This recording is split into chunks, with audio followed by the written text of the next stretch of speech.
When Vladimir Putin was a young student reading Cold War thrillers and viewing Russian espionage films like The Shield and Sword, his desire to join the KGB first surfaced in 1968. In his autobiographical book First Person, Putin observed, "What impresses me most of all is how one man's work could do what huge armies could not. The fate of thousands of people might be determined by one spy. That is, at least, how I interpreted it." Putin applied for a job at the KGB Directorate when he was just 15 years old, not realizing that the Komitet Государственной Безопасности did not accept walk-ins or applications. Putin learned that before the espionage agency would even think about tapping him on the shoulder, he would need to have military experience or a college degree. In his final year of college, a stranger approached Putin and sought to speak with him about a career assignment. The 5 years of spy training that followed allowed Putin to realize a childhood fantasy, and they helped to mold his personality. What is Vladimir Putin's background with the KGB, and who is he? What drove him to wage the Ukrainian war? Watch the entire video to learn more. Also, subscribe to our channel and click the bell button so you don't miss any of our videos. In some ways, Putin has continued to operate as a covert spy, faking his persona in order to connect with his audience. In 2010, while peat bog fires raged all around Moscow, Putin changed into a firefighting helicopter pilot.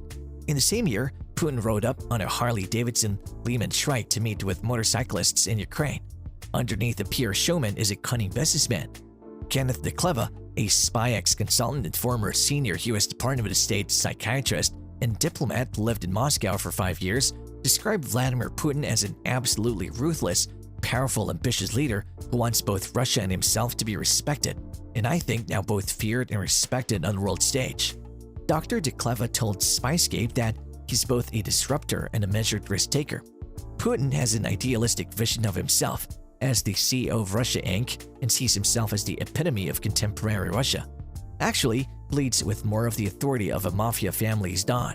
He was described as a ferocious bulldog by the cellist and godfather of one of Putin's daughters, Sergei Roldugin. Roldugin told reporters he has a really intense personality, which reveals itself in virtually everything. In the late 1970s, Putin underwent 6 months of agent training where he studied the fundamentals of espionage, including how to find sources. He also worked in counterintelligence, honing his German and tracking potential spies. Putin came into contact with a variety of KGB surveillance tools along the road, including covert cameras designed to acquire compromising or incriminating material. The crucial moment: as a KGB officer in Dresden, East Germany in 1985, Putin had his first overseas assignment. The posting was discussed in the podcast Putin's Palace by True Spies on Spyscape. He was reportedly a low to mid-level employee in Dresden. He was a part of the KGB's official East German representative office, not a covert residence. A mob stormed the Stasi headquarters in East Germany and the KGB intelligence headquarters across the street after the Berlin Wall fell in 1989. When Putin called for a Red Army tank unit to provide protection, the response was a deafening stillness. The person on the other hand of the line answered, "We can't do anything without orders from Moscow. Moscow is hushed too." Putin's style of combat. With the dissolution of the Soviet Union in 1991, Putin left the KGB, but his steady ascent to power continued with his election as president of Russia in 2000. Since then, Putin has fought conflicts in Georgia and Syria, and in 2014, Russia annexed Ukraine's Crimean Peninsula. The theory doesn't hold up to inspection, despite some claims that Putin lost the plot when he invaded Ukraine in 2022, believing that the battle would end in less than 72 hours. Putin has never accepted defeat on the battlefield. Instead, he has always doubled down. In battle, a lot of blunders are always made. That must happen. But if you keep believing that the people around you are constantly making mistakes, you'll never win, stated Putin in the first person. You need to have a practical mindset, and you must never stop envisioning success. So all in all, Anatoly Sobchak, a future prominent reform politician, served as Putin's law professor at Leningrad State University where he studied. He worked for the KGB for 15 years as a foreign intelligence agent, spending 6 of those years in Dresden, East Germany. Putin was appointed director of the Federal Security Service by President Boris Yeltsin in 1998. Soon after, he was appointed secretary of the powerful Security Council. Yeltsin abruptly announced his resignation on December 31, 1999, and appointed Putin as acting president. As president, he aimed to eradicate corruption and establish a tightly controlled market economy. Have you enjoyed the video so far? Then go ahead and like and share it. Also, please subscribe to our channel and remember to click the bell icon. The peace in Europe has been destroyed by Russia's extensive invasion of Ukraine.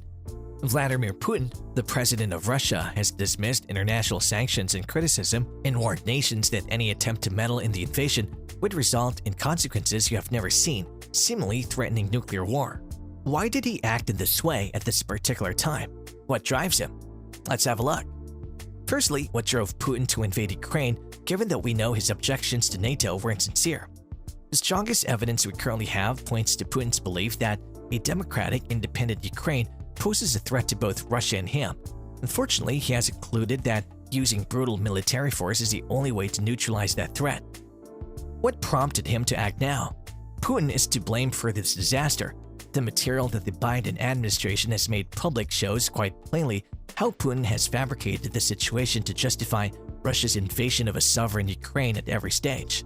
There doesn't seem to be a clear reason as to why this invasion is taking place right now, other than the fact that it is winter in Ukraine, which makes the terrain better for an attack using tracked vehicles like tanks, and that the Olympics have ended, which means China won't be drawing attention with its invasion. Does he really intend to bring back the Soviet Union? Putin looks to have more ambitious plans to reconstruct Russia to the state it was at the end of the Cold War. According to him, Russia has deteriorated since the fall of the Soviet Union. In fact, Putin even stated in its recent speech to his National Security Council that he believes all of the post-Soviet states are actually part of Russia. In order to increase Russia's standing and influence, Putin has sparked a horrible and destructive conflict in Ukraine. It is awful. How should we interpret Putin's alleged threat of nuclear war if other nations step in? The Biden administration has made it clear that they don't want American armed forces to enter the battle immediately. Since Ukraine is not a member of NATO, the United States is not obliged under international law to defend Ukraine. Putin undoubtedly worries about NATO interfering in a way that would make his conquering attempt much more challenging. There certainly seems to be an implied nuclear-related threat in his statement. This is in line with how many people believe Russia regards its nuclear arsenal, which is as being inferior to NATO and most definitely the US in terms of conventional might. It has been hypothesized that Russia would deploy its nuclear weapons earlier in a fight if it involved NATO forces because it would be concerned about losing the conventional war. The situation in Ukraine is a little different because Russia is attempting to avoid intervening. There hasn't been much evidence to suggest that the Biden administration plans to send American troops to Ukraine. In fact, we've done the exact reverse of that. American military personnel are stationed in NATO nations around Ukraine, but that's a very different issue. The ongoing war. Putin reiterated his assertion that Russians and Ukrainians are one people in February 2022. As brothers, he believes that Russia and Ukraine should share leadership because Russia is the older sibling. Almost all Ukrainians disagree. The words of Vladimir Zelensky, their president, have motivated them.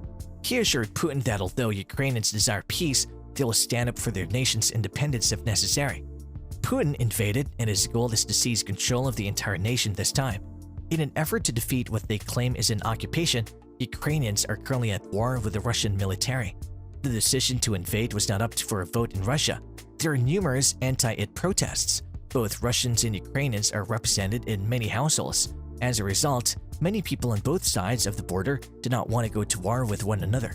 NATO strongly condemns Russia's heinous and unjustified attack on Ukraine, which is an independent, democratic, and peaceful nation and a close NATO ally. The alliance urges President Putin to immediately halt this conflict, remove all of his forces from Ukraine, and start a sincere diplomatic discussion. The majority of Europe and the United States support Ukraine.